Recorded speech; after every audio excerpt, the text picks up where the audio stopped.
in this video, we're going to discuss what exactly is continuous integration, what's continuous development, and why you should really be using them in your mobile apps. Specifically, I'm going to do a walkthrough of how to configure continuous integration, continuous deployment on Bitrise for an iOS app that I'm working on.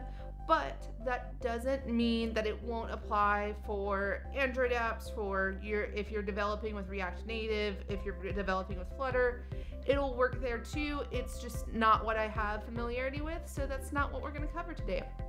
So with that being said, grab your favorite cup of coffee or whatever you're drinking and make sure to stick around for the rest of the video.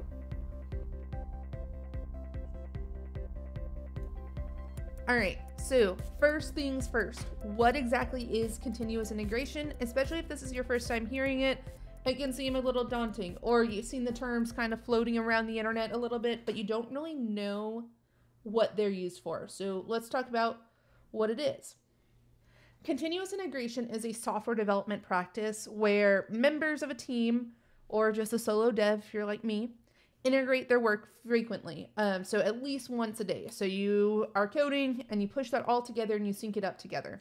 Each integration is verified with an automatic build and test, and though tests really aren't required, as long as it builds, you can push out your continuous integration, and that is technically a continuous integration because you're always integrating.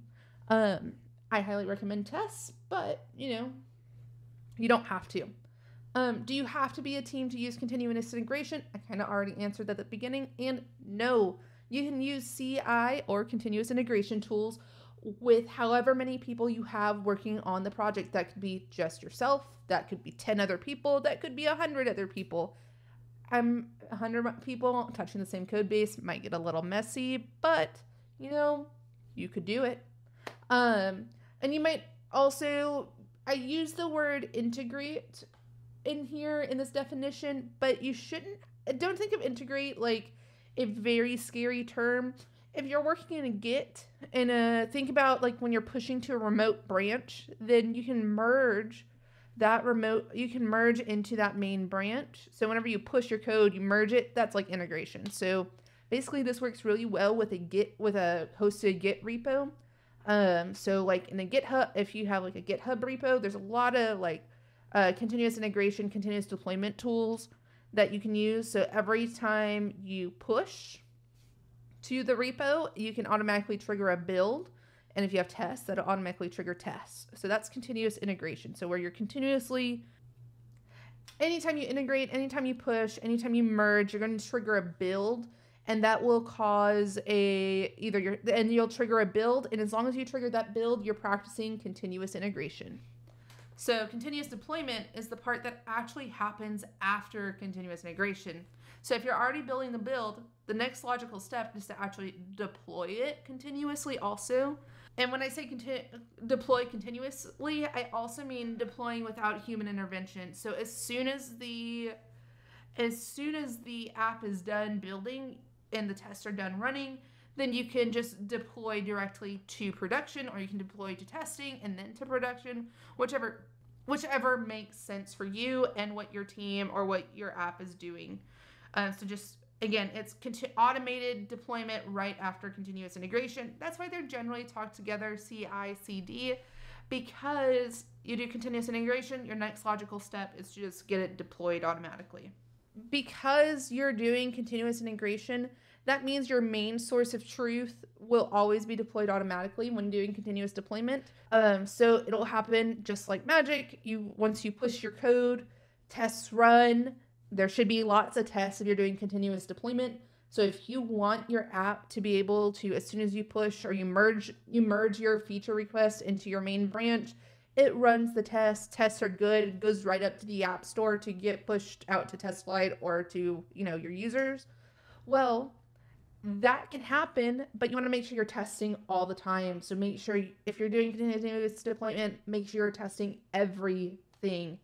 And what's great is it'll happen just like magic. As soon as you push or merge that code, it builds, it gets triggered. I know on the App Store Connect, I just have to go in there and actually assign and fill in like my change log or whatever, and then push it out, and it's out to TestFlight or out to users really quickly. because I'm practicing continuous deployment, I no longer have to build that archive locally. It just happens all in the cloud. I get a push notification in a Discord server saying, hey, it's been built successfully. So then I can go into test flight and actually release that to my beta users. Now, if that all sounds magical, stick around for just a little bit longer because we're going to also talk about configuring Bitrise IO. But first, I really want to talk about why you should actually be using continuous integration, continuous deployment.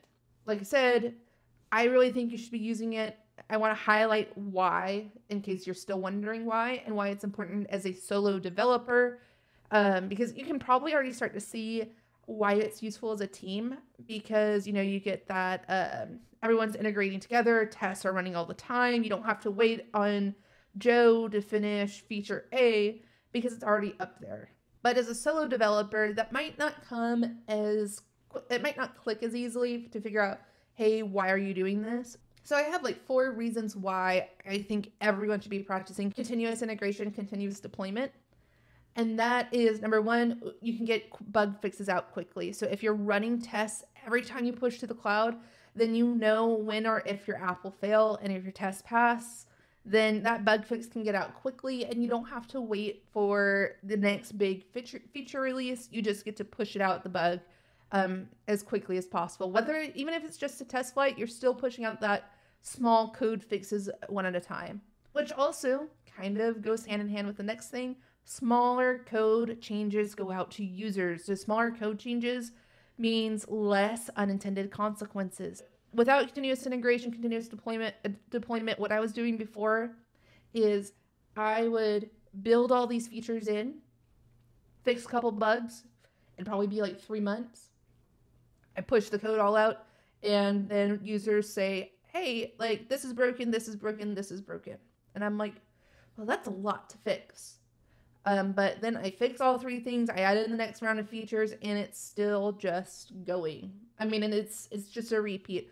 Lots of things happen between releases, whereas if you're practicing continuous integration, continuous deployment, well, so what happened whenever I started practicing CI/CD is I started just pushing out smaller changes of code, at least to test flight users. So I would only push out, bug fixes as they got fixed to test flight users, not even feature changes, let's say first. I want to get the bug fixes changed so the test flight users get to have those bug fixes.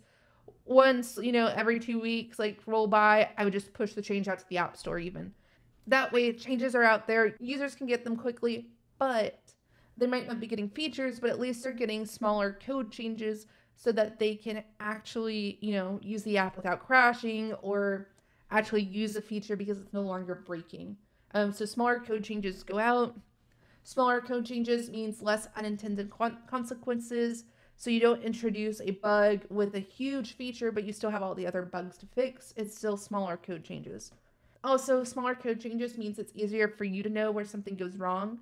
When you're introducing a huge feature, you do all the work for it, but because you did it all at once, when a bug gets reported, it's a huge code change for you to have to go through and figure out where exactly the issue is.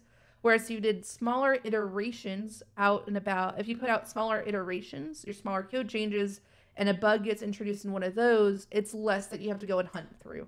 Another good reason, and you've heard me say this before, is that your testability actually improves with all of this. So if you're going to introduce CI/CD, definitely 100% start your unit testing, start writing your tests for everything. And you want to make sure that your tests are actually testing out your app properly. They can't just be like, oh yeah, pushing the button works. They need to actually be rigorous on the app, especially because if you want to trust your tests, that as soon as you hit that button to get merged up, they're going to be running. So you need to be able to say, yeah, that should work, that should probably work, and get it out to your users as quickly as possible to test out for sure. You want an ideal code coverage is about 80%, as long as they're good tests. So good tests, 80% code coverage. That way you can get those tests running and written. You can get those tests running as quickly as possible. Another reason why CI/CD is really good is because there's less human errors. So where automation becomes really, really neat is less human error. So did you change your profile correct in Xcode from debug to production? Did you get the right build even from your computer? Because your archive window has 12,000 builds in it. Guess what? You don't have to worry about any of that with continuous integration, continuous deployment, because the build system is doing that all for you. It's just set, it's just done. All right, so you might be thinking at this point, what should you be using as your CI/CD tool? Like, how do you actually start getting this going? Well, there are tons of options that if you just type in and you go to Google CI/CD for iOS and Android apps.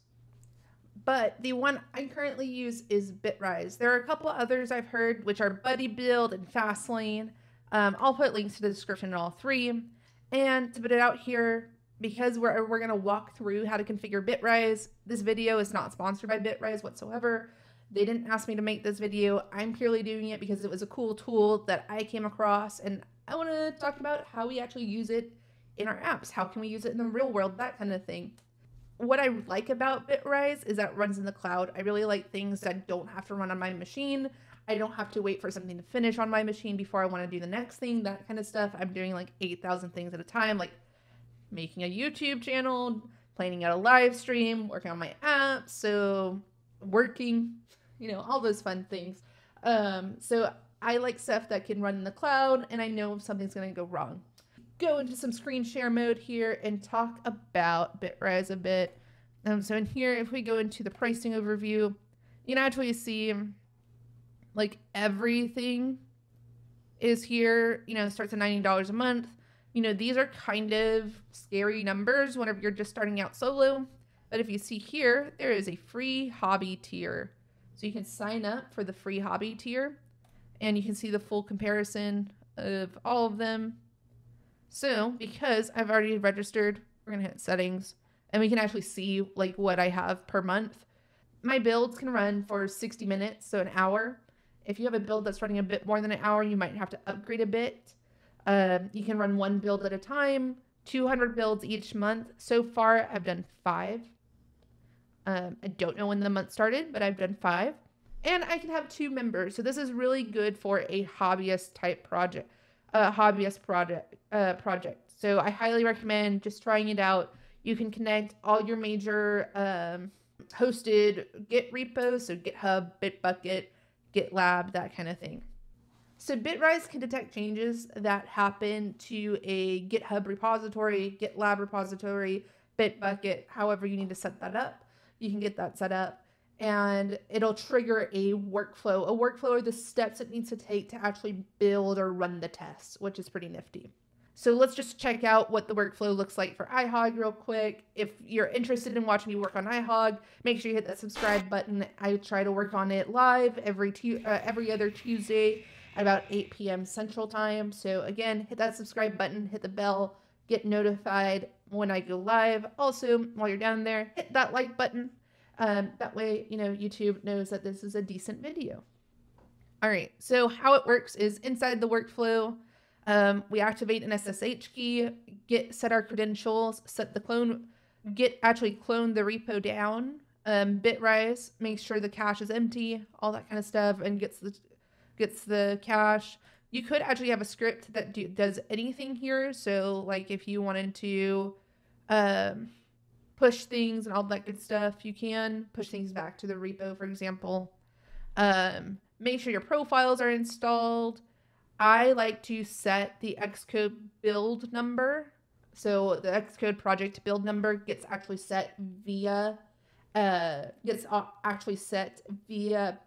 This is actually a big reason of why I use continuous integration. I kept getting tired of having to increment my build number in App Store Connect. So I set up continuous integration and continuous deployment so that Bitrise would do that for me. Then from here, it actually goes into another workflow called ship it. It does the same. It pulls, it clones, it does the cache. It sets the build number again just to make sure. And then it banks that archive and it deploys it to App Store Connect, iTunes Connect. It deploys it up there so that I don't have to do it myself. So it's really easy, really quick, really simple to actually get this going. Like I said, you can also set triggers in here, so we can see all the different release versions have different triggers. So if I'm pushing on 2021-4, we actually get that 2021-4 push. If I make a pull request, which I don't have one in here yet, you can quickly add a trigger if you need to. And then also on tags. So if you make a tag in the Git repository, it will trigger that workflow, which is pretty nifty. All right, so now it's time to actually add that second app I was talking about. So what we're going to do is go back to the Bitrise dashboard. Make sure you go to bitrise.io, register for an account. I usually just like to sign in /sign up with GitHub. I always know I'll have a GitHub account since that's usually where my code is stored. For my wheels, I'm actually keeping it in a GitLab account just because I don't want it to be public, and I like not putting public stuff on GitHub. So we're going to hit the Add New App button. And then you hit Add New App with the web UI. And then you choose your account. You choose if it's private or public at this point.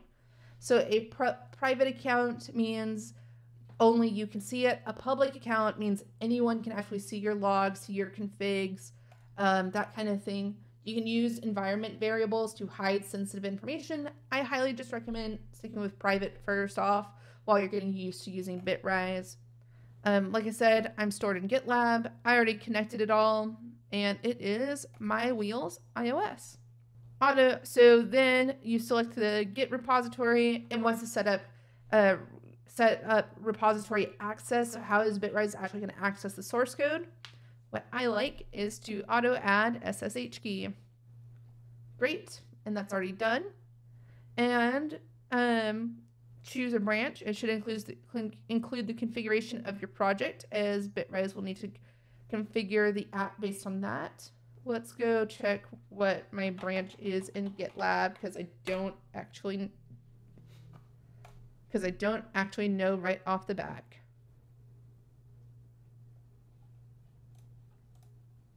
I signed in with Google.